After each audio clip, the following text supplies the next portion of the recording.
E estamos de volta com o BBcast, o seu podcast de automobilismo e outras nerds. No episódio de hoje vamos falar sobre o GP da Arábia Saudita. Nossa, eu ia falar retornando a Jeddah. Mas não é retorno de Jeddah, mas retornando sim ao circuito de Jeddah. Hoje vamos falar sobre a vitória de Oscar Piastri. Aqui comigo está a Débora Santos Almeida. Bem-vinda, Débora. Olá pessoal, sejam bem-vindos a mais um episódio do BBcast, de mais uma corrida que pouca coisa aconteceu. Exatamente, além da largada ali do acidente entre o Tsunoda e o Gasly, que já está tudo resolvido, nem será pautado nesse podcast, foi uma corrida até mesmo tranquila. Bom, mas antes de prosseguirmos para o BBcast, aqueles recadinhos do Paddock como sempre. Primeiro, agradecer a todos os nossos apoiadores, aqueles que auxiliam o Boletim do Paddock através do financiamento coletivo e contínuo do Apoies. Muito obrigado a todos vocês são muito importantes para nós. E também para quem é membro lá, que faz parte dos membros do YouTube também, que acompanha a gente lá pelas nossas lives. Um forte abraço e um agradecimento aí por todo o apoio e carinho. E para você que utiliza os links da Amazon e também da Shopee, muito obrigado por fazer as suas compras. E se você é novo por aqui e não conhece, a gente deixa disponível os links dessas duas plataformas para que sempre que vocês forem realizar as suas compras, é só clicar nesses links que a gente recebe uma pequena comissão, mas acaba ajudando bastante na manutenção do nosso trabalho.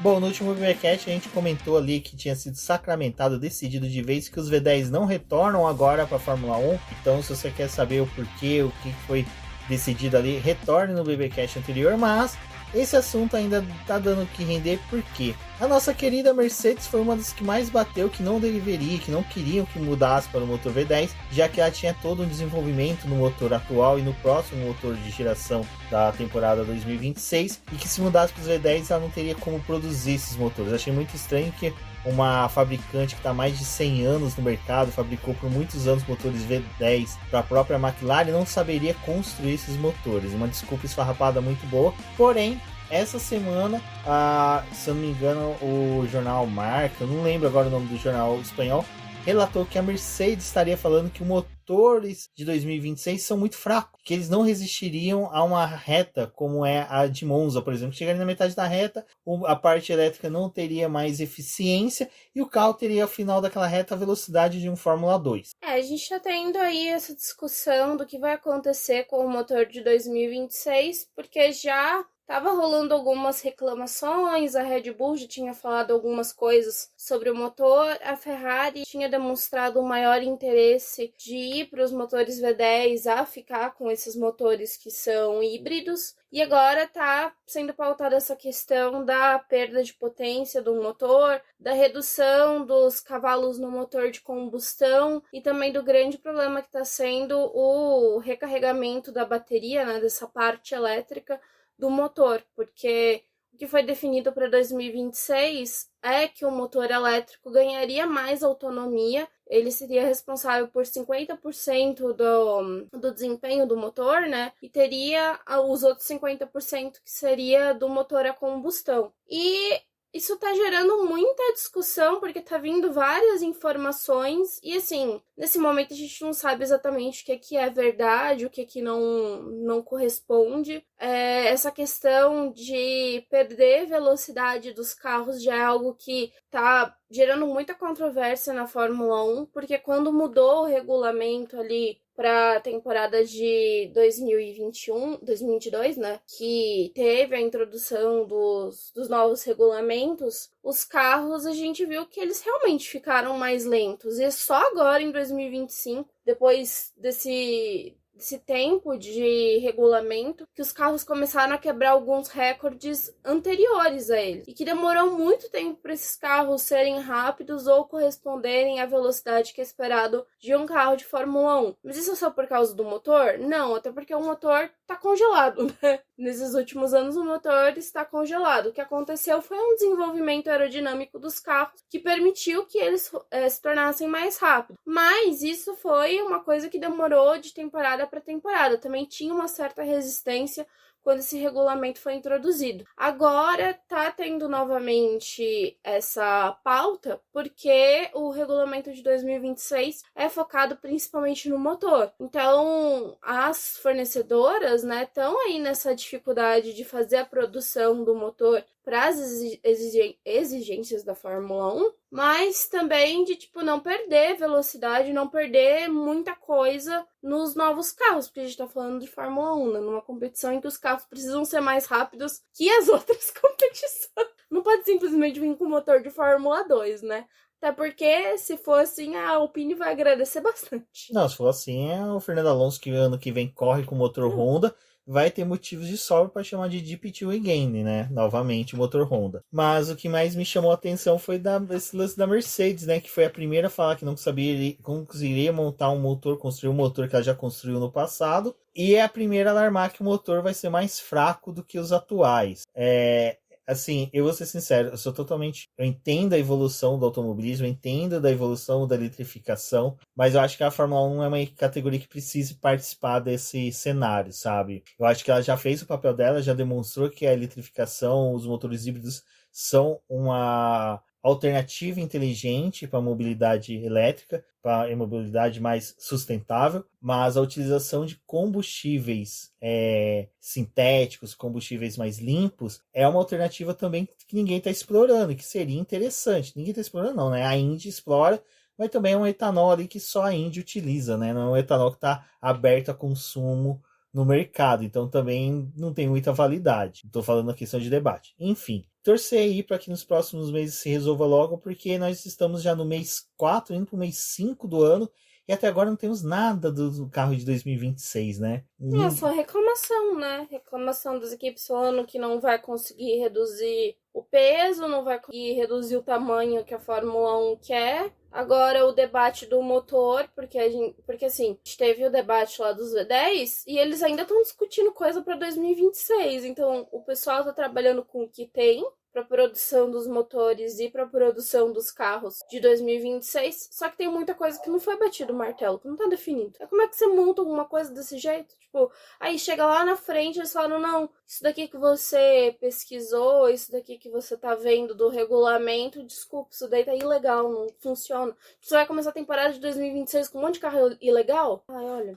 A velha queda de braço entre FIA, Fórmula 1 e os chefes de equipe. A minha real condição é que eu acho que hoje, pelo menos do que a gente tá vendo, Fórmula 1 não tá pronta pra poder mudar de regulamento. Ela poderia ficar mais uns 2 anos realmente com esse regulamento aí e pensar direito no que fazer, porque... O problema é a entrada da Audi, né? Porque ela propôs pra Audi que seriam os motores que tá sendo desenvolvido. E aí nesse ponto eu concordo com a Audi. Assim, bom, esse som que vocês ouviram aí foi realmente o pessoal da Audi revoltadíssimo com essa possibilidade de mudança de motor, que, como eu falei, foi que fez com que ela quisesse participar da Fórmula 1, a proposta de motores que vão entrar em 2026. Outra coisinha que está circulando lá pelo paddock da Fórmula 1 é já o descontentamento do Verstappen com a Red Bull e a possível ida dele já de imediato, modo de falar, né, já para 2026, para Aston Martin ou Mercedes.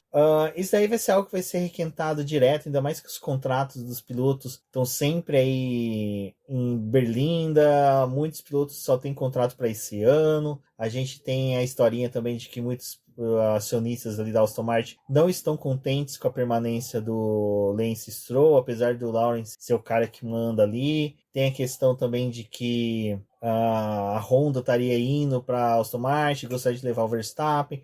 A Mercedes também gostaria de ter o Verstappen como piloto, principalmente daquela época ali que o Toto Wolff ficou cutucando o Christian Horner, que foi uma coisa que eu falei nas lives do Boletim do Paddock, que partia muito mais do Horner ficar provocando, o Toto Wolff provocando o Christian Horner, porque a Red Bull estava naquele momento frágil dela ali, então sempre uma provocaçãozinha vindo de fora pode fragilizar mais ainda a equipe dos Touros Vermelhos. Mas criou força essa semana ainda mais esse assunto.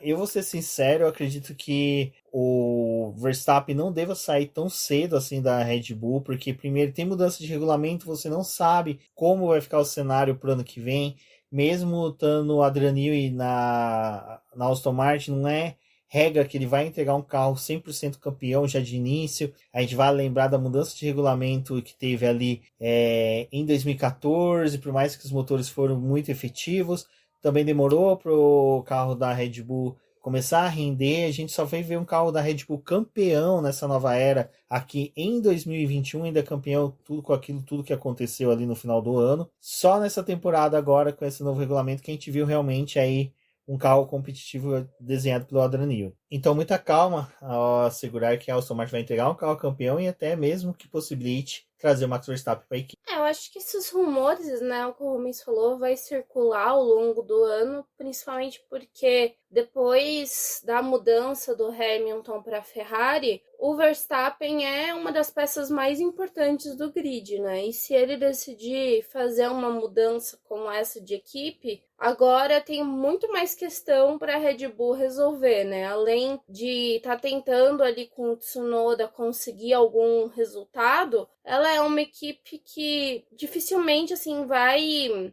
conseguir se acertar tão rápido sem o Verstappen ali dentro, né? O ruim é que hoje é uma que gira em torno de um piloto só e que talvez precise aprender aí a trabalhar com 2 pilotos se acontecer essa saída do Verstappen, né? Mas muita gente tava falando, mas ele não tem contrato até 2028, o contrato dele é longo. E assim, acho que agora, na verdade, assim, todo mundo já deveria ter entendido que contrato nenhum segura piloto, né?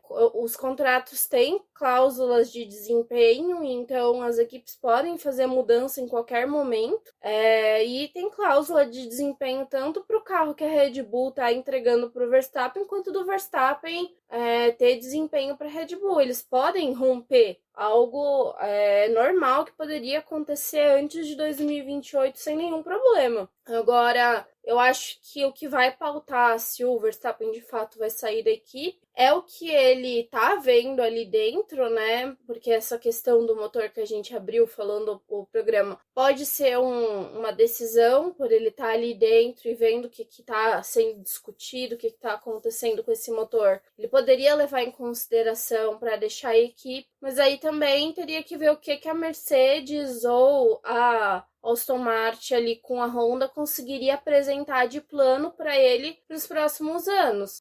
Qualquer mudança que acontecer agora no grid nos próximos meses é muito uma aposta dos pilotos. Ninguém vai ter certeza de absolutamente nada. Então, é uma mudança que pode tanto dar muito certo quanto pode dar muito errado, dependendo do que o piloto decidir.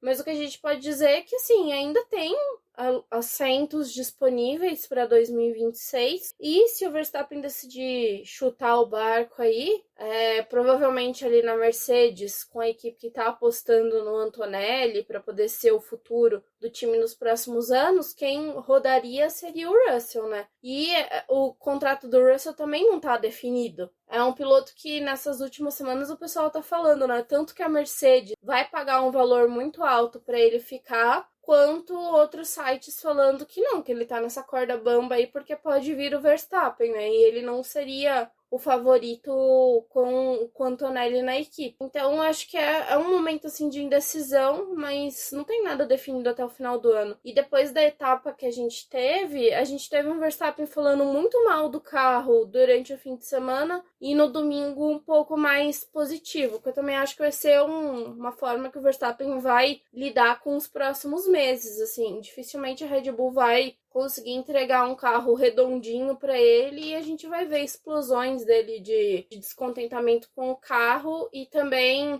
esse lado aí de quando ele tiver um pódio ou conseguir uma vitória um pouco mais apaziguado com a equipe. Não, eu só fico imaginando a justificativa que o Toto Wolff daria pro Russell pra trocar ele pelo Verstappen. Seria também data de validade do piloto, falando que o piloto já tá velho, não consegue entregar, que nem ele fez com o Hamilton. Eu acho que pro Russell ele seria mais bonzinho, né? Eu vou ser sincero também, outro ponto. Eu concordo com o James Wolff, é assim que pronuncia o nome da Williams? James Wolff. Em que ele falou que tem que pensar porque o Verstappen é aquele cara que traz bônus e ônus, né? Um dos ônus é que o Verstappen é um cara que exige a equipe 100% para ele, né? Focada nele. Mercedes, desculpa, já teve essa era em que ela foi focada pro Lewis Hamilton. Mas era o Lewis Hamilton que era um cara que conseguia fazer um ambiente ser muito bom. A gente já viu um piloto... E é uma equipe que não teve muita dificuldade com o segundo piloto, né? Mas só que aí o que vai ser? Vai colocar o Kimi Antonelli numa posição igual foi do Bottas, né? E a gente também tem aquela coisa, né? Outro piloto que a gente viu que fez isso com a carreira e fora do ambiente que ele era seguro, não foi favorável, foi o Fernando Alonso, que começou a sair das equipes da Renault e começou a fazer essas exigências na McLaren, começou a fazer isso na Ferrari, não deu certo. Então, citando a McLaren agora, uma ida do Verstappen para a Mercedes, a gente vai ver o ambiente que foi a McLaren em 2007, com Kimi Antonelli sendo um jovem piloto que está tentando alcançar ali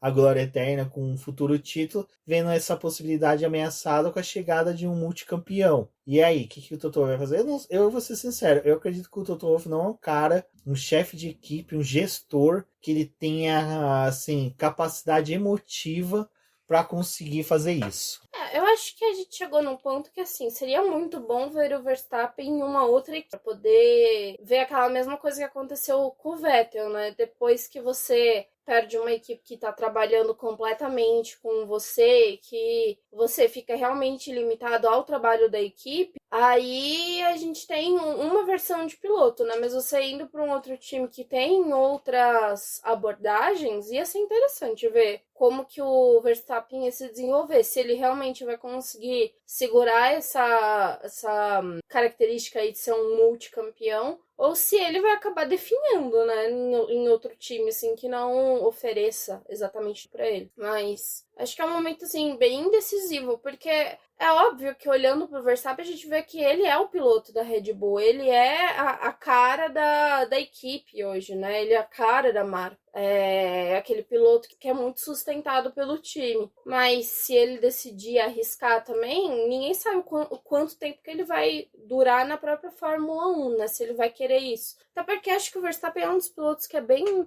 corda bamba, assim, tipo, eu tenho a sensação de que uma hora ele vai surpreender todo mundo com um anúncio de, tipo, beijos, galera, eu tô indo embora, eu não preciso mais disso, já ganhei meus títulos, já ganhei meu prestígio, tô indo embora, não sei. Mas que seria engraçado também ver a Red Bull na corda bamba, depois de anos de Vettel, anos de Verstappen, e precisando ali, né, tipo, ou recorrer a alguém de outro time, ou tendo que se balançar com os pilotos que ela tem ali para ela trabalhar, porque também essa é uma posição bem interessante. Dependendo do que acontecer até o final do ano, o Tsunoda, eles vão liberar ele ou vão renovar o contrato do Tsunoda para poder ficar com ele? O Lawson seria promovido de novo para a Red Bull ou eles iam buscar um piloto de fora? Tipo, já que a Mercedes poderia estar perdendo o Russell, tipo, sei lá, a Red Bull ia apostar no Russell, talvez trazer o Russell pra equipe. O que a Red Bull vai fazer? Porque a Red Bull não tá na melhor fase pra poder perder o Verstappen. Será que a Red Bull ainda gostaria de trazer o Norris? Então. O Piastri, que era um dos pilotos. Piastri, né? Mas o Piastri vai querer sair da McLaren da forma como ele tá vindo? Não vai. Precisa de um dinheiro e o Mark Webber já esteve lá, sabe a merda que é, né? Trabalhar lá. Ele não vai querer colocar o pupilo dele. Vai querer colocar o Piastri lá porque ele sabe o futuro, né? Nossa, isso eu acho que é um cenário muito mais interessante até mesmo do que foi a saída do Hamilton. Eu vou ser sincero, é mais fácil, eu vejo mais fácil o Verstappen sair da Fórmula 1 do que ele sair da Red Bull e ir pra uma outra equipe. Ferrari eu acho que não iria, porque Ferrari... Mas é que assim, não tem vaga, não tem, é aquela coisa, tipo, tem algumas equipes que não tem vaga, que nem a McLaren, não tem vaga pro Verstappen lá. Por mais que o Norris esteja bobeando, eles não vão chamar o Verstappen pra poder brigar com o Piastri, tipo, romper tudo que a equipe conquistou. Porque a McLaren, ela quer aquele ambiente de família, Não, e tem né? outra coisa, a Ferrari e a McLaren são duas equipes que nunca toleraram um piloto que saia do carro e fale que o meu carro está horrível. As duas equipes nunca toleraram, nunca. No entanto que o próprio Hamilton já sacou isso daí, e agora quando ele dá entrevista, ele fala, não, o problema sou eu, não é o carro. Porque a Ferrari, ela não aceita.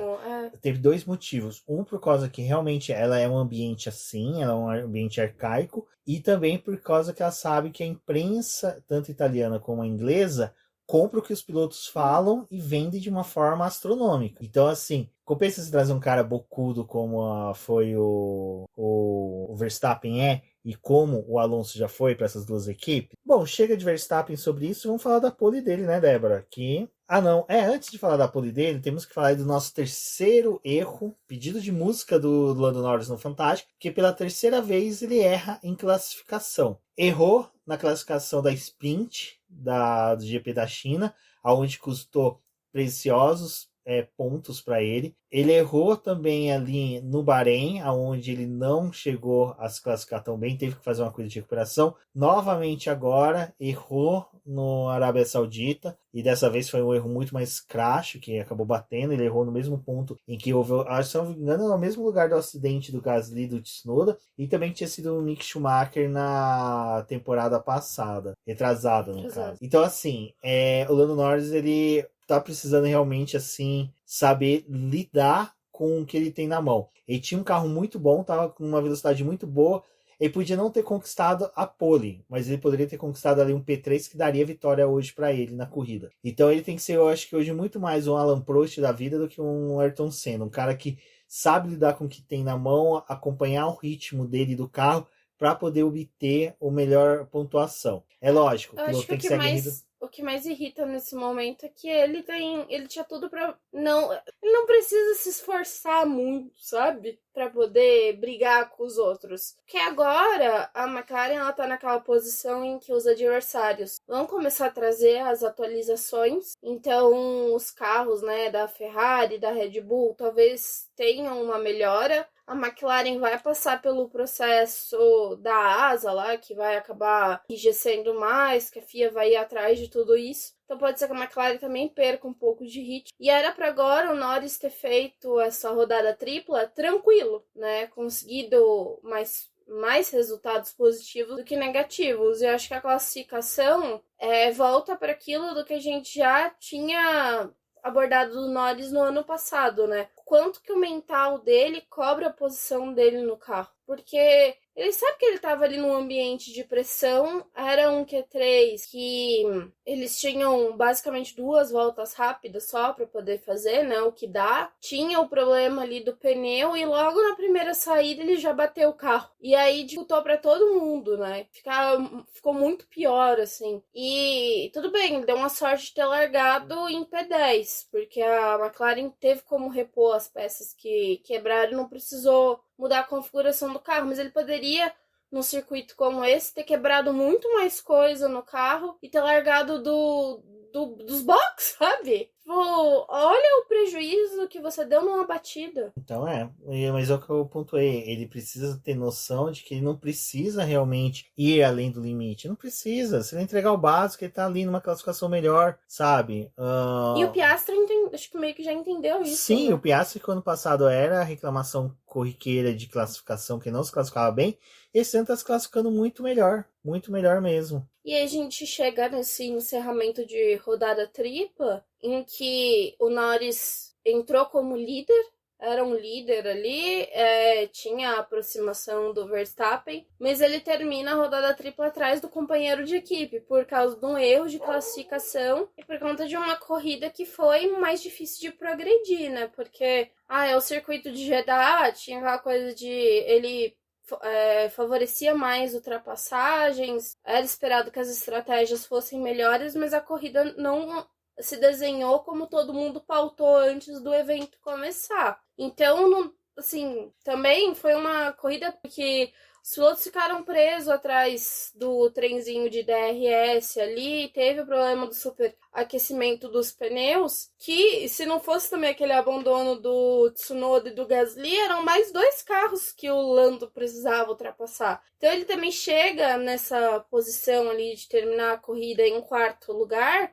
Mas não foi um quarto lugar confortável, porque foi uma corrida difícil pra ele. E tirando que ele perdeu muito tempo ali atrás do Hamilton naquela jogo de bobinho. Foram 2 voltas que o Hamilton fez ele de bobo. Então, não, assim, perdeu tempo precioso que ele poderia ter chegado no Leclerc. E tirando que ele ainda teve uma investigação por pisar na linha. Ou seja, o Lando Norris realmente é um cara que tá precisando. É o que a gente comentou na live, comentou no BBcast. Ele tá precisando realmente assim, ter umas orientações um pouco mais de pulso firme para poder decidir se ele quer ser campeão ou não na Fórmula 1. Eu entendo que teve alguns momentos do ano passado que as pessoas tinham um pouco de má vontade com o Norris em algumas atitudes que ele tinha em pista. Mas você entra para a temporada de 2025 muito mais bem preparado do que foi 2024, quando tanto a McLaren e ele tiveram um susto ali de que estavam disputando os 2 títulos. E esse ano, eles assim, simplesmente estão numa condição muito melhor. O que eu não entendo é, de fato, a queda, assim, do Norris, sabe? É muito preocupante isso, porque agora ele não tem só o Verstappen para poder disputar o título, que já seria difícil porque é o Verstappen, né? É um piloto que consegue aproveitar a grande parte das oportunidades que surgem para ele, mas agora ele tem um companheiro de equipe também disputando. Tipo, hoje o Piastri não tá mais na posição de só ajudar a McLaren a angariar pontos no Mundial de Construtores. Ele também tá naquele momento que ele pode disputar um título com o Norris. E se o Norris continuar perdendo ponto por causa de besteira, ele vai penar pelo restante do ano. E agora a McLaren fica tendo uma posição confortável, porque assim ela precisa gerir os 2 pilotos. Eles estão fazendo o trabalho deles. O Piastri está fazendo o trabalho dele de obter o maior número de pontos possíveis. O Lando está obtendo o menor número de pontos possíveis. A McLaren está confortável, não vai ter nenhuma dor de cabeça em decidir na metade do campeonato quem que ela vai se dedicar. Vai ser o Piastri. E eu acho muito engraçado, né? Porque tem muita gente falando, mas é uma temporada muito longa, muita coisa pode acontecer. Mas muita gente fala nesse sentido de tipo, o Norris ainda não precisa ter essa consciência de conseguir esse maior número de pontos, tipo, ainda tá tranquilo pra ele. Gente, eu discordo, é uma temporada longa pra todo mundo, mas é uma temporada em que você consegue deixar espaço para que os seus adversários continuem se desenvolvendo. E eu entendo que, assim, 2026 é um ano muito mais preocupante para as equipes, porque tem a mudança do regulamento, mas tem muita gente que ainda vai se aproveitar desse restante de temporada. A gente ainda tem muita coisa para poder caminhar até agosto, quando vai ter as férias de verão. Até ali tem muita coisa para poder acontecer. Tem o circuito de Barcelona, que é uma pista muito importante para o desenvolvimento dos carros e para a introdução dos pacotes aerodinâmicos. Tem Miami, que é daqui 15 dias, e também foi uma pista que ali, no ano passado, a McLaren começou o processo de acelerar o desenvolvimento do carro, que é o que a Ferrari vai tentar fazer nas próximas corridas. A Red Bull também vai tentar trazer pacote. Então, tipo, não tem nada confortável para a McLaren. Eu entendo que, assim, é um pouco melhor a situação deles, porque os 2 pilotos têm uma condição melhor de pontuar. Só que aquela coisa, o Norris, ele errou ali o Norris não, né? O Piastri errou na Austrália, perdeu pontos importantes ali na Austrália. Mas depois disso ele se recuperou. Ele já fechou essa rodada tripla, agora ele tem 3 vitórias em 2025, o Lando tem uma. O cara que começou o ano numa melhor performance, sabe? E aí, o que você faz? Tipo, o outro piloto já tem 3 vitórias, e o que o Lando tá... Como que ele tá administrando, sabe? O adversário dele, que é o Verstappen hoje, poderia ter saído do GP com mais uma vitória. Seriam 2 vitórias do Verstappen. É um piloto que já conseguiu pole. Então, não tá tranquilo, assim, tipo, pra o que algumas pessoas acham que tá. Não, tá tudo bem, ainda tem uma longa temporada pela frente. Tem 19 corridas? 18? Meu Deus, eu falho a memória agora, porque é muita corrida. São 24, 5, 19 corridas. Mas ainda tem 5 sprints no ano, né? Que geralmente a sprint é onde a Red Bull consegue extrair melhor do carro. E aí você faz o quê? Com tudo isso de corrida, com tudo isso de ponto. Porque tudo bem, a McLaren pode conseguir esses pontos, mas ela também pode facilmente perder com o Lando. E é por isso que a gente viu a pole de Max Verstappen com certa ali preocupação para os McLaristas, porque esse ano estava se desenhando uma temporada em que quem conquistava a pole ganhava a corrida, quem conquistava a pole ganhava a corrida.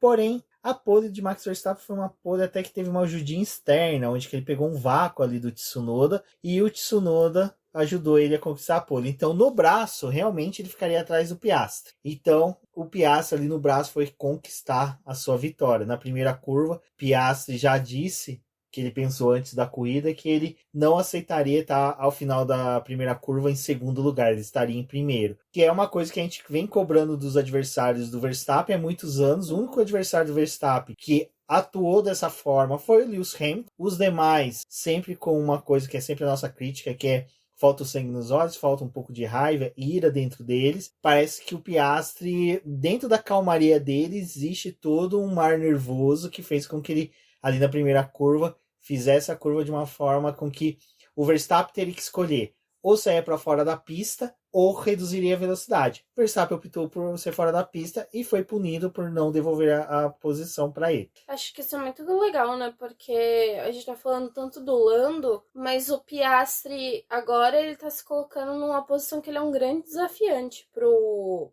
Verstappen, né? E também foi uma corrida que esse primeiro lance definiu o restante da prova, mas ele também foi importante porque teve a discussão da ultrapassagem ali, se a punição pro Verstappen foi válida ou não. Eu acho que é muito legal, pelo menos a gente vê que tem algum piloto ali no grid que não tem medo mais do Verstappen. Exato. Mas eu acho bem interessante essa postura do Piastri, porque praticamente é o segundo ano que ele tá com um carro competitivo, que ele tá conseguindo entregar. É terceiro ano dele na Fórmula 1, salvo engano, né? Então, assim, terceiro ano já tá disputando título, já tá liderando o campeonato. É muito positivo para a McLaren e também para a Fórmula 1. Mas um ponto até que a Débora levantou agora aqui para mim foi que ainda está se discutindo se a punição para o Verstappen foi válida ou não.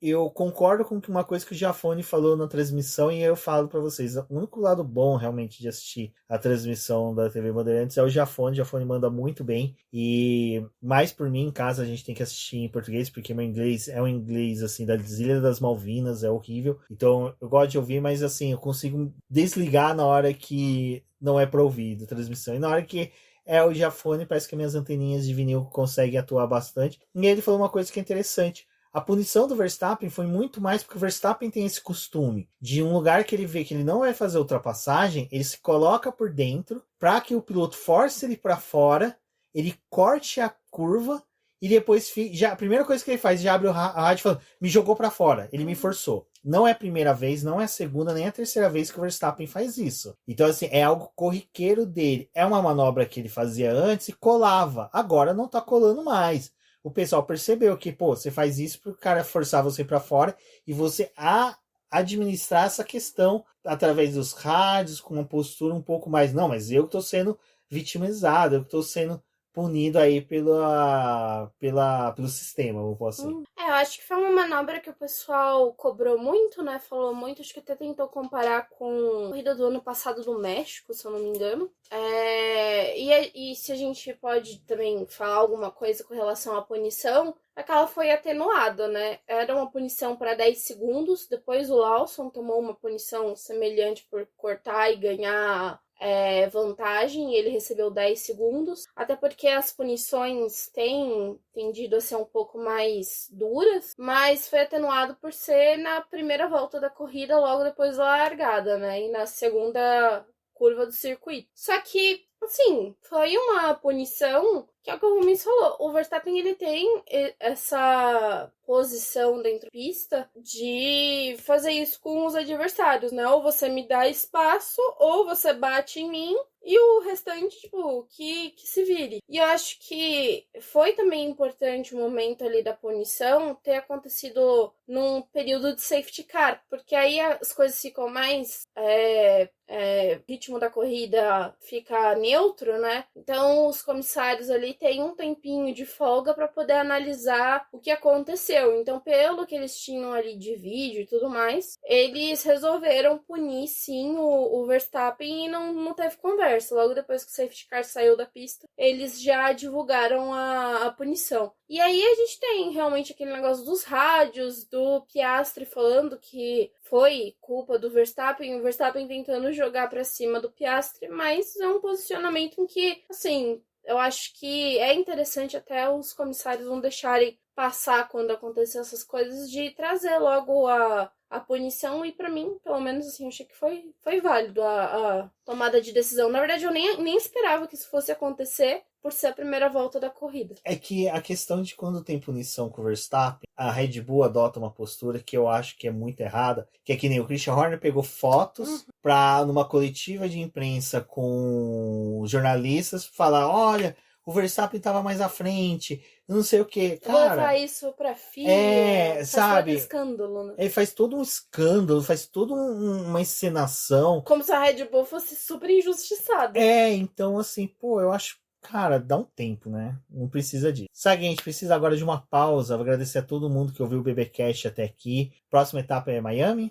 Miami é onde que Lando Norris conquistou sua primeira vitória. Quem sabe se reencontra com a vitória ou vem essa ascensão, viu? Porque tem dois pilotos ali que eu acho que vai dar muito trabalho nessa disputa pelo título, que é o Russell e o Verstappen. Quem sabe aí a gente pode ver também o Leclerc crescendo e enfim, a Ferrari conseguindo acertar um carro para Lewis Hamilton. Eu acho que agora a grande preocupação mesmo é com o desenvolvimento da Mercedes, né? Porque por mais que nessa corrida eles não tenham conseguido o pódio, como era esperado do Russell, é um piloto que tá ali de olho no que o Verstappen tá fazendo, no que o Piastri tá fazendo, e tem sido um personagem recorrente nas primeiras posições. É que eu acho que uma das coisas que vai... uma coisa que eu queria falar dessa etapa, que é algo que me preocupa pro restante do campeonato. Foi algo que pautou a corrida da Mercedes, né? O superaquecimento dos pneus. Eles não conseguiram progredir na corrida também, por causa do superaquecimento. Então, o Russell perdeu ali o pódio e também perdeu a posição para Norris. E é algo que eu acho que está sendo uma preocupação de algumas pessoas na Fórmula 1 e para mim também, porque é um ano em que a gente está vendo as corridas muito paradas. Assim, essa coisa de você ter corrida só com a estratégia de uma parada é muito ruim para quem tá acompanhando a corrida. Quando a gente tem essa movimentação nos boxes mais acontecendo na corrida, geralmente a tendência do público é achar que aquela prova foi melhor porque você teve troca de posição, teve aquela tensão ali da parada, né? Que é algo que não tá acontecendo esse ano, porque a Pirelli deu uma melhorada nos pneus ali, para não ter o consumo tão grande. E aí tem aquela discussão de, mas não tem como colocar uma gama mais macia em alguns circuitos. Em alguns, como foi o da Arábia Saudita, eles mudaram, mas não mudou em nada o resultado da corrida. Os pneus continuaram tendo uma degradação acentuada para poder forçar os times a fazer uma segunda parada. E eu acho que isso vai ser uma pauta assim do ano inteiro, e a questão do superaquecimento. Você pode não ter a degradação, aquela tradicional, né, da abrasividade do pneu em contato com o asfalto. Mas esse negócio do superaquecimento vai acabar atrapalhando a corrida de algumas equipes. E os times, por muitas vezes não quererem arriscar uma segunda parada, vão deixar os pilotos se lascando com a temperatura dos pneus, e a gente vai ter corrida assim, que nem a da Arábia Saudita bem parada. Exato. Vamos ver como é que fica aí para Miami. Todo mundo acompanhando aí. Está se aproximando o GP de Mônaco, a Indy 500 também, que vai ser bem interessante da gente acompanhar, porque GP de Mônaco é aquela coisa, se o Lando Norris novamente errar, não tem como evoluir no grid. Um forte abraço a todos e até a próxima. Até a próxima.